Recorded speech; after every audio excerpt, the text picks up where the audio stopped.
嗨，大家好，欢迎观看网易公开课 A-Talk 英语访谈，我是主持人饶舜。今天我们在多哈非常荣幸的遇到了一位来自芬兰教育部的一位负责人，跟大家来分享一下芬兰教育是什么样子的。让我们让他来给大家打个招呼吧。Hi, Mr. Jouni Kangasniemi.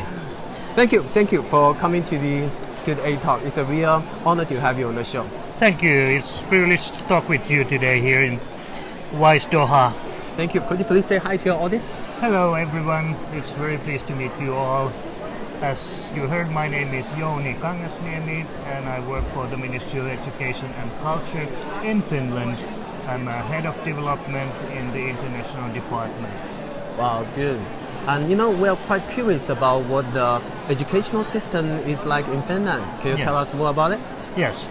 Education in Finland is interest to many people. In many ways, Finnish education system is very unique. First of all, it is very flexible system, and it serves every Finn in Finland. How flexible it is? It's flexible in way that it serves every individual learning needs. In basic education, everybody completes basic education, and then you can choose between more academic studies and more vocational studies, and then that's the secondary school. That's after secondary that, right? school. And after that you can still continue your studies in the university or University of Applied Sciences. So I mean there are no dead ends, and it's serving the learners, not so that the learners should adapt what the system is. I see. I'm quite curious about the secondary education there. Yes. Because in China, that's kind of like high school in China. Yes. Because based on my experience as a Chinese, high school students in China face a pressure to work really hard, study really hard in order to pass an entrance examination to get into college. Yes. Is that the same in Finland?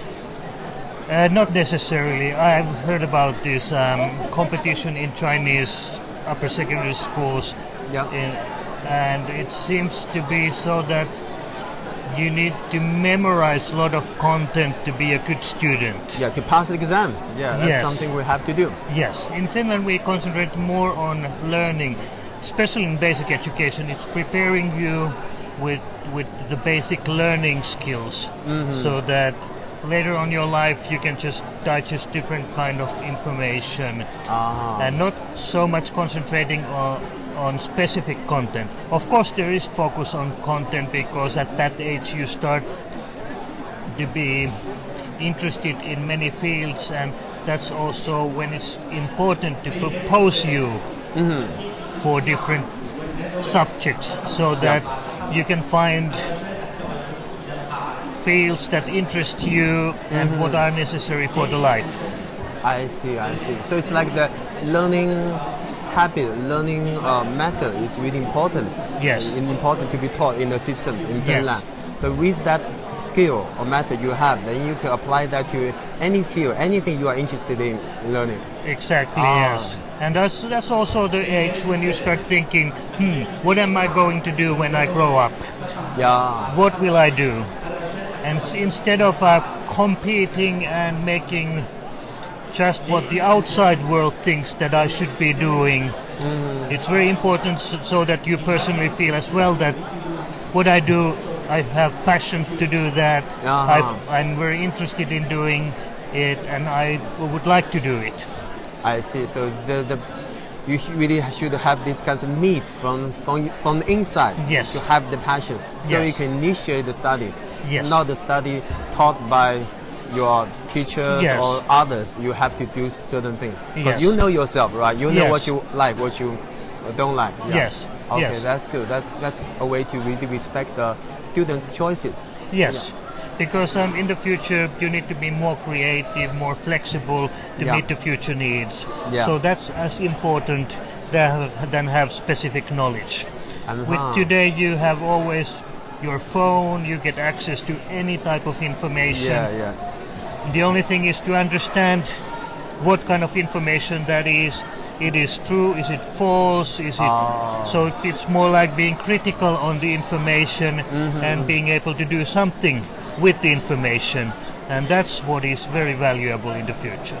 Good. Wow, I totally agree with you. So you shall know the method to tell the differences and to differentiate what's needed for you, what's useful for you. Yes. Right? So from the massive information out there. Yes. Wow. And still in the early years, I mean, that's when you are still building your knowledge base. Yep. So a lot of important things you just need to learn. Yeah. Like the English, they have this clever saying that you need to learn the best of the past and be prepared for the future.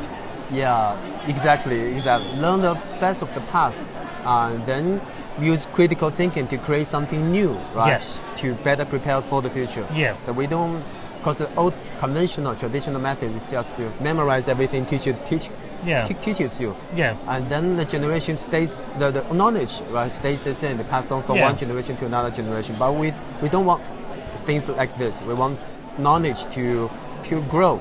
Yes. To keep upgraded. Yes, because I mean, otherwise you have all the knowledge, but you can't apply that knowledge because if you're a little bit afraid that it would make a big difference. Yeah, but again, the companies today, that's exactly what they want to. Yep. They don't want somebody else to create the new world, and then you just copy them and make that product service available. But they need to be on the cutting edge. That's the only way to do it. I mean, learn how to apply the knowledge that you have. Oh, very good. And another thing I want to know is, because right now, based on my experience, my niece is in, or my nephew, my nephew is in the middle school, and he has a lot of homework to do every day. Ooh. Every day he finishes his homework at. Sometimes I heard it from my cousin, like 10 p.m. even after 10 p.m. On the weekend, and he has to go to some tutoring, to take some tutorings, to take some other classes like piano and math, English, etc. Yeah. So the study load is really heavy. Yeah. How is it like a student in Finland? I would say that we have the same learning results with even much less hours of studying. Like my son, who is now on the 3rd grade in basic education, his school day starts between 8 and 10, and he gets back home around 12 o'clock or before 2 o'clock. So it's 3 to 4 hours a day. So after 2 o'clock, the school is finished? Yes, and that then starts to play, be with the friends, or hobbies if you have, if you like enjoy sports, you go sports. If you play some instrument, you might take lessons. And of course it's important to extend the school day, but every day when he has some homework, it's between How much is the homework? 15 minutes, 45 minutes. To finish the homework for the whole day? Yes. And actually now he doesn't have that much of homework for every day, but he has weekly assignments. A weekly assignment, weekly homework? Yes. So he has a set of things that the teacher would like him to do on his own before the next Monday. So it's up to him to decide when to do it. So he has all the flexibility to plan his week, and he doesn't need to work that late. The only thing I would say that he would have a long day to work with his homework was that if he left everything for one day to do. And that's not the case, because we know, and the research tells, that in order to be a good learner you need rest, sleep, exercise and good nutrition. And if you lack any one of those components, you don't eat properly, you sleep badly, you don't exercise at all, your learning just efficiency goes just down, drops. and then you need to study much harder to get to the same level. So I mean, the more you study, the more difficult it gets, but having it on a proper level, you can just create impressive. I see. Especially if you're under stress, right? That kind of things that may happen. Cannot sleep well. Yes, and that hinders learning. I see. Wow. That's good. That's good. And I have heard that in China you press a lot your children to learn specific things, but again you would reach the same results with less stress on the child. Yeah. In China, another thing is because it's like everyone is doing so. For a teacher, I know some teacher. I personally have some friends who are teaching in high school and also universities. Yes.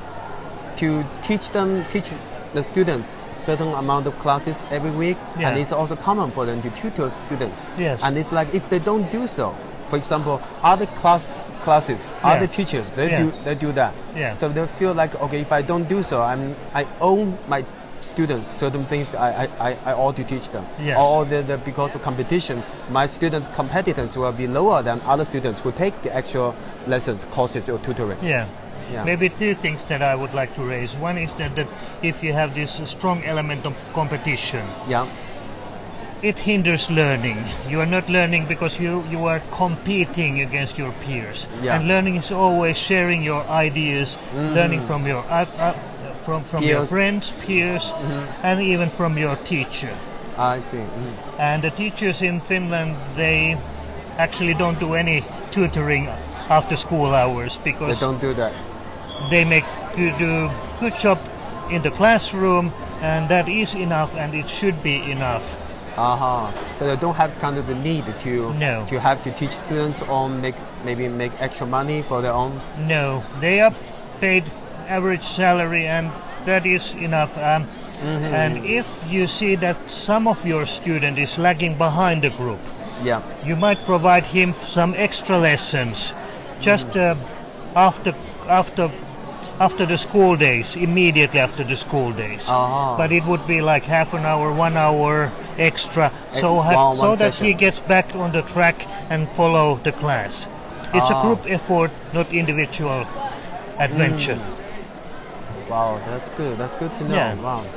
So, as for students, I think I get a clear idea. It's like the stress that students and also teachers have in Finland is not that much, right? So it may really interest some students from China want to maybe study in Finland. Any advice, suggestion you can give to them? Yes. We would be happy to host some of the students also and come over to Finland to study. If it's done on bilateral way, when the universities have bilateral agreement of sending students to China and from China to Finland, that's easy because then you have this discussion whether it's 6 months, 12 months that you stay in the country. Exchange programs. And also, I mean, nowadays it's also possible to study the whole program in Finland. It costs you between 4,000 or maybe most prestigious programs 20,000. And then the euros, yes. And then the programs are taught in English language. English. Is the course in English language are the ones with the tuition fee? With the tuition fee. Yes. And if it's not in English, the tuition fee is in Finnish or Swedish, which are the official languages in Finland, and you would be accepted as one of the students, and it would be actually completely free for you. Completely free. If you can speak a local language. Yes. Is it difficult to speak the language? Well, some say that it is as difficult than Chinese. Chinese is difficult. I know. Also, Finnish seems to be difficult. Yeah. I'm sorry. Also, in the beginning of the interview, I couldn't pronounce your name very well. That was it was very good. Yes. That was once you get used to the language. The pronunciation. I've seen people that within 6 months they have quite adequate language skills if they're keen on learning it. I see. Oh, by the way, have you been to China before? Oh yes, actually I was in China just 3 weeks ago in Beijing and in Hong Kong. One in the north, one in the south. Yes. What's the impression of China? I think China is advancing very rapidly. Last time I was in China it was more than 20 years ago. Wow. Oh boy, and it had changed. A lot. Yes. It was like any hub in the world with skyscrapers all over. In big cities. Yes. Shanghai, Hong Kong. Yes. Beijing. I enjoyed it very much, and also, I mean, sometimes the air is not that clean in Beijing, but luckily, just the day before I arrived, there were some heavy rains. So the sky was completely blue when I arrived. That shows how much China welcomed you. Right? Yes, it was very nice, very pleasant. Excellent, excellent. Yeah. Well, thank you so much for taking the interview and introducing the system and all the useful information to our audience. Yeah. By the way, any other words you want to say to our audience before we finish up here? It was a pleasure meeting you today, and whatever you do, do it well, find your passion and follow that. Thank you. Thank you so much.